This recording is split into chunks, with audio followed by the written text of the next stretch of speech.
Pessoal, tudo bem com vocês? Eu espero que sim. Olha só, uma bomba atrás da outra, hein? O Brasil amanheceu em choque novamente com uma morte inesperada. Temos uma notícia triste para revelar para vocês. Também temos uma revolta armada e escândalos relacionados a Lula. Mal começamos o ano, né? O ano inicia e o país já está à beira de um colapso. Um importante jovem político recém-impostado acaba de falecer em situações misteriosas, deixando o cenário nacional aí em um profundo alarme. Eu vou trazer para vocês. Vamos dar todos os detalhes aqui do que está acontecendo.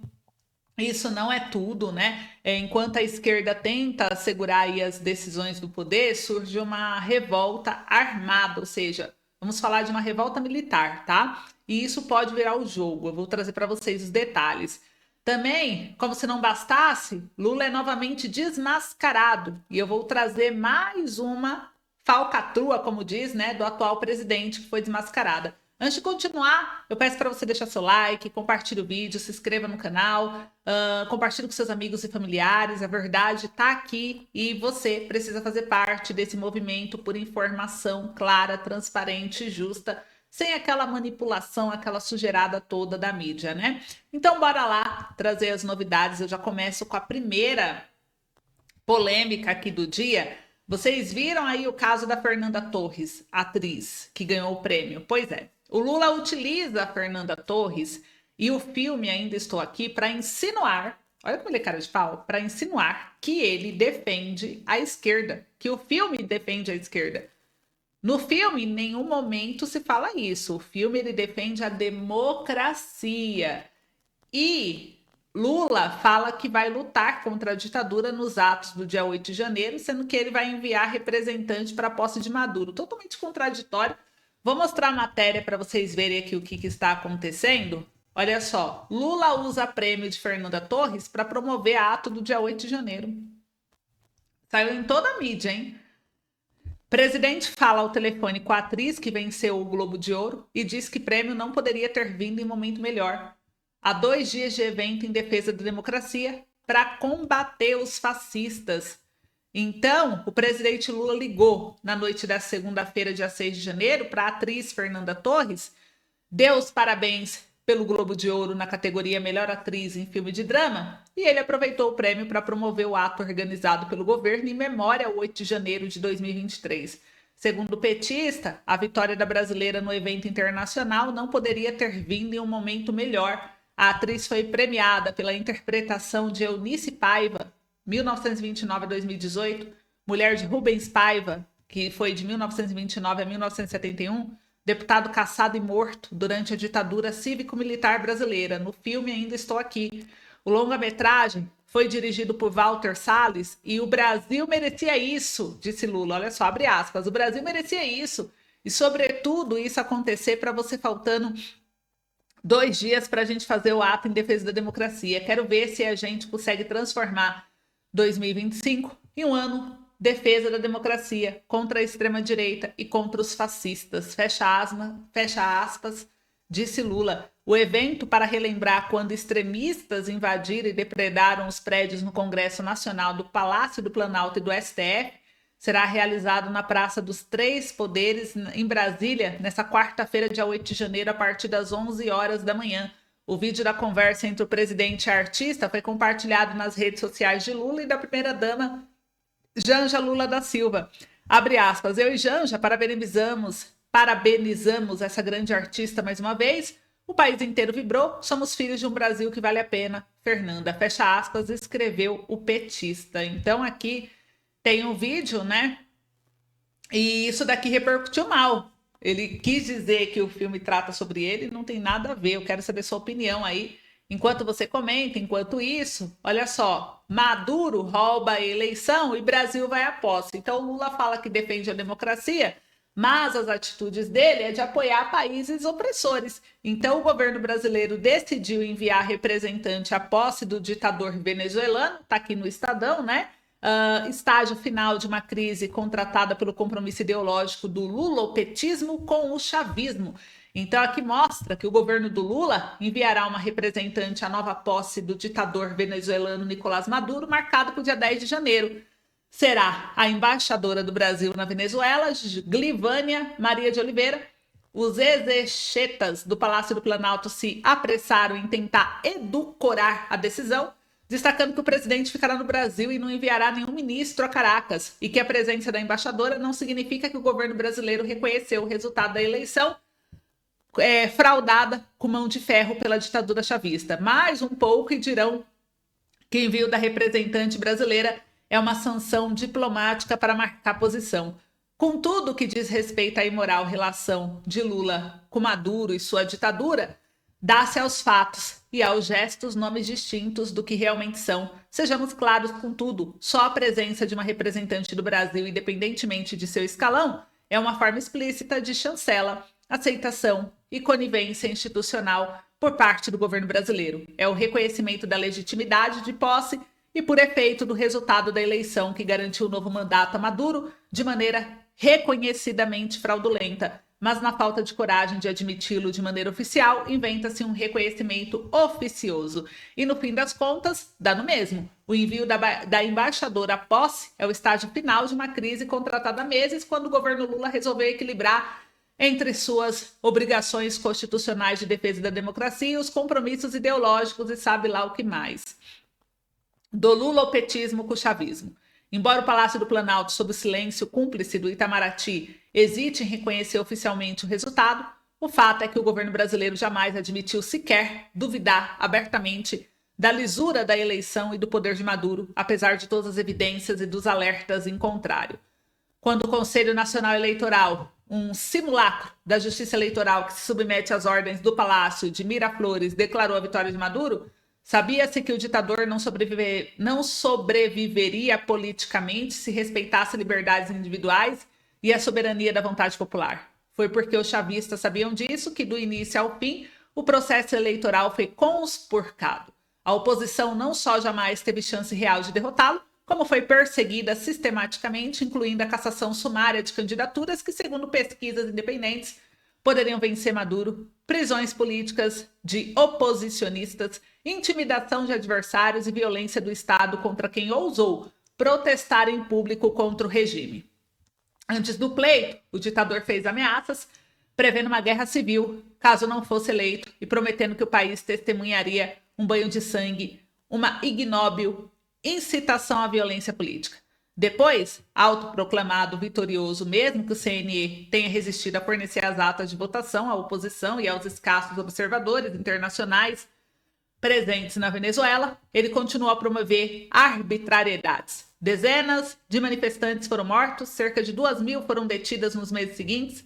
Há relatos de que as milícias paramilitares, conhecidas como coletivos, a Gestapo chavista, intimidaram famílias de jornalistas, e o oposicionista Edmundo Gonzalez, que reivindica a vitória eleitoral, é caçado pelas instituições de Maduro, que oferecem uma recompensa de $100 mil por informações que levem à sua prisão. Então, tudo isso sob o silêncio obsequioso do governo lulopetista ou sob declarações que beiraram o escárnio, como aquele em que Lula declarou que a Venezuela realiza mais eleições que o Brasil e por isso é um país democrático. Ou quando o chanceler de facto, Celso Amorim, cobrado a fazer o mesmo que diversos países latino-americanos que haviam emitido notas veementes de repúdio contra Maduro, afirmou em tom jocoso: sou do tempo da bossa nova. A gente nunca sabe o tom.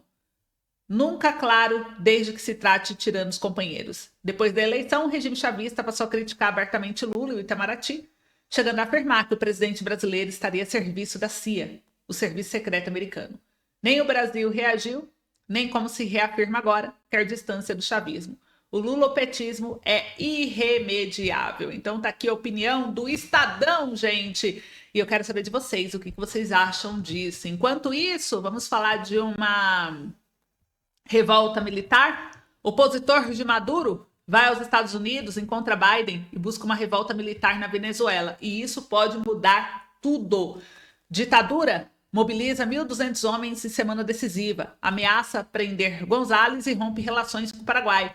Só para vocês entenderem, Edmundo Gonzalez, que disputou as eleições presidenciais contra o ditador Nicolás Maduro e que uma parte do mundo ocidental reconhece como eleito, teve o ponto alto de seu giro pelas Américas nessa segunda, dia 6, ao se encontrar com Biden nos Estados Unidos. O democrata pode estar prestes a deixar a chefia da Casa Branca, mas ainda é uma das vozes mais importantes para o apoio diplomático aos opositores que, nesse giro, não conseguiram organizar viagens para os vizinhos de maior peso da Venezuela, Brasil e Colômbia. E o opositor também encontrou aqui o Mike, assessor de segurança nacional do republicano Trump, que volta à presidência no próximo dia 20, com uma agenda ainda incerta para Caracas. E de um lado, líderes opositores apostam que Trump inflará o pacote de sanções contra a ditadura, medida questionável em seus efeitos, mas típica do político. De outro, cogita-se que Trump busque maior diálogo com Maduro para estancar o que vê como duas chagas com origem na Venezuela: o tráfico de drogas e o enorme fluxo de imigrantes. Em comunicado, o governo Biden disse que a campanha vitoriosa de González deve ser honrada com o processo de transferência pacífica do poder nos ritos democráticos. Já Mike não fez comentários públicos sobre o encontro até a publicação desse texto. E a ditadura chavista respondeu afirmando em nota que os Estados Unidos promovem mais uma ingerência imperialista na América Latina e que o governo Biden está mergulhado em descrédito. O venezuelano, que vive asilado em Madrid desde setembro, chegou a Washington no domingo, dia 5, após passar por Argentina e Uruguai. Ele também teve uma conversa por vídeo com o presidente do Paraguai, Santiago, o que desencadeou o anúncio da Venezuela de rompimento de relações diplomáticas com a Assunção. E o governo deu 48 horas para que os diplomatas venezuelanos deixem o país. Foi sua gestão a responsável por retomar relações com Caracas em 2023, na expectativa de que o regime cumprisse o Acordo de Barbados, feito para eleições transparentes, livres e democráticas. A empreitada falhou e hoje Pena é mais um dos líderes que reconhece González como presidente eleito. O venezuelano também teve um encontro com o secretário-geral de Organização dos Estados Americanos, o ex-chanceler uruguaio Luiz Almagro. É um contado de efetividade reduzida, dado que a OEA há muito não consegue dialogar com Caracas. É uma semana decisiva para a Venezuela.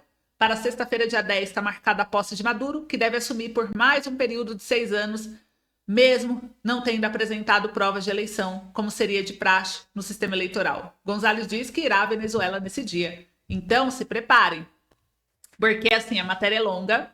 Aqui ele diz, o González voltou a fazer nas redes sociais um apelo. Ele disse: nossa Força Armada está convocada a garantir a soberania e o respeito à vontade popular, disse ele ao pedir que os militares o ajudem a tomar posse. É preciso terminar com uma cúpula que desvirtuou os princípios fundamentais e morais de nossas Forças Armadas. Muitos de vocês já manifestaram sua vontade de mudança, e liderado por Maria Corina Machado, que acredita-se estar asilada em alguma embaixada em Caracas, a oposição também convocou atos para quinta, dia 9, em diferentes partes do país. Será um teste importante para medir a capacidade de mobilização dos opositores, uma vez que a repressão colocada em prática pelo regime espalhou medo entre a população. Nas últimas semanas, porém, a ditadura retomou a prática da chamada porta giratória, liberar alguns dos presos políticos para amenizar a imagem de autocracia. Já foram soltas mais de 1.500 pessoas. Analistas e opositores de alas menos radicais veem como quase nula a chance de uma revolta militar. A alta cúpula verde-oliva está ligada ao regime desde os anos de Hugo Chávez, ele próprio militar. Mas na cúpula opositora, a ideia é de que não há chance de assumir o poder sem apoio dos militares. Então vamos ver, eles estão convocando, estão articulando, então vamos nos preparar, porque podemos ter reviravolta essa semana. Agora, uma outra informação também, gente: Bolsonaro deverá ser julgado por tentativa de golpe de Estado na primeira turma do STF. Enquanto isso, no Brasil, desesperados, eles tentam a qualquer custo condenar Bolsonaro, querem julgar, mesmo não tendo as provas, né, ali todas necessárias. E olha só o que deu aqui na Folha de São Paulo, que trouxe a respeito desse assunto. Eu vou compartilhar aqui com vocês a minha tela para mostrar para vocês, porque o STF ele quer julgar Bolsonaro na primeira turma, que é formada por quem? Pela rede de amigos do Lula, né? Então, vou mostrar aqui para vocês. Saiu na Folha de São Paulo. Olha só, Bolsonaro deverá ser julgado por tentativa de golpe na primeira turma do STF. A primeira turma é formada por quem? Zanin, Carmen Lúcia, Luiz Fux, Alexandre de Moraes e o Flávio Dino, ou seja, a turma do Lula. Então, ele deve ser julgado criminalmente por tentativa de golpe, e com exceção de Fux, cuja tendência é incerta na visão de integrantes do próprio STF, de pessoas do círculo próximo de Bolsonaro, os outros 4 são considerados votos certos contra o ex-presidente. Então, gente, a defesa de Bolsonaro tenta apelar para que o caso seja levado ao plenário da corte. A decisão, no entanto, é do relator do caso, o Alexandre de Moraes, e óbvio que, como não seguem a lei, né, eles vão fazer aí de tudo para manter o julgamento na turma do Lula, porque sabe que isso pode prejudicar o Bolsonaro, que é, na verdade, o que eles mais querem, né, gente? Então tá aqui uma repercussão. E para encerrar o boletim aqui também, encerro com 2 matérias. A primeira, teve um vereador, uma notícia triste. Vereador morre 5 dias após tomar posse do cargo no interior do Ceará. Isso levantou algumas suspeitas, foi bem estranho, né? Esse caso. O Bruno Salles, do PSB, era conhecido como Bruno Pop Mel, foi eleito na cidade de Boa Viagem. Ainda não há informações sobre o que causou a morte dele. Olha só que estranho, gente. Então aqui, né, o vereador Bruno Salles, eleito na cidade de Boa Viagem, interior do Ceará, morreu na tarde dessa segunda-feira, dia 6, 5 dias após tomar posse do cargo. Ele tinha 39 anos, era conhecido como Bruno Pop Mel. Prefeito eleito do município, Regis Carneiro, também do PSB, confirmou a informação em um comunicado nas redes sociais, e é com muita tristeza que tomou conhecimento da informação do amigo vereador Bruno de ter falecido. Então, gente, isso gerou uma série de repercussões, né? Não há informações do que teria causado a morte do vereador. Essa morte será investigada. E eu quero saber de vocês o que vocês acham que pode ter acontecido. A política tá bem estranha, né? Enquanto isso, Lula é desmascarado. Olha só o que aconteceu, gente. Vou trazer aqui para vocês. Assistam esse trecho do vídeo, onde o Cleitinho Azevedo, mais uma vez, desmascara o Lula. Deixa eu mostrar aqui para vocês. Olha só. Peraí. Lula sanciona a lei que cria cadastro nacional de animais domésticos. Agora na internet vai estar, né, o seu endereço, o seu CPF, o seu nome, tem que constar nesse cadastro ainda. Se o seu animal, quantas vacinas ele já tomou, o sexo e a idade dele. Então quero mostrar aqui exemplos aqui, como aqui de casa aqui, ó lá, mostra a Emily, ó. Essa aqui tá abandonada. Eu adotei ela. Tem leishmaniose. Agora mostra o pirata lá, ó. Pirata, ó. Sinomose. Adotei ele também. E aqui o bolinho, ó. Bolinha aqui também, ó. Esse aqui também foi adotado. Tem como eu saber a idade? É só burocracia em cima de burocracia. O pior agora também, vai ter que ter um chip. Você é obrigado a comprar um chip.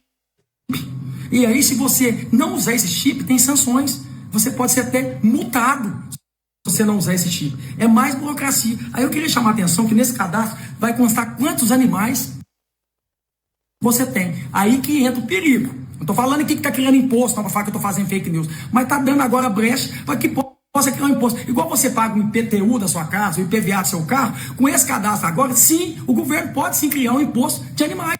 Você já pensou? Cada animal, R$500? Porque tem país que já tem já. Né? Tem país que já tem imposto. Aqui no meu caso, então, aqui, 500 vai dar R$1.500. Então, vendo essa situação, porque esse governo ele é malvadão, ele adora criar imposto e tá dando essa brecha para poder criar, eu tô fazendo uma PEC agora que aqui no Brasil não pode ter imposto com animais. E que esse chip também não seja obrigatório. Você não pode obrigar uma pessoa. Se, né, o tutor quiser colocar um chip, ok, mas compartilha esse vídeo para todo o Brasil. Olha isso. Pois é, gente. Então é isso que está acontecendo. Agora, olha a ideia do governo taxar até animais. Comenta aí que eu quero saber sua opinião sobre isso.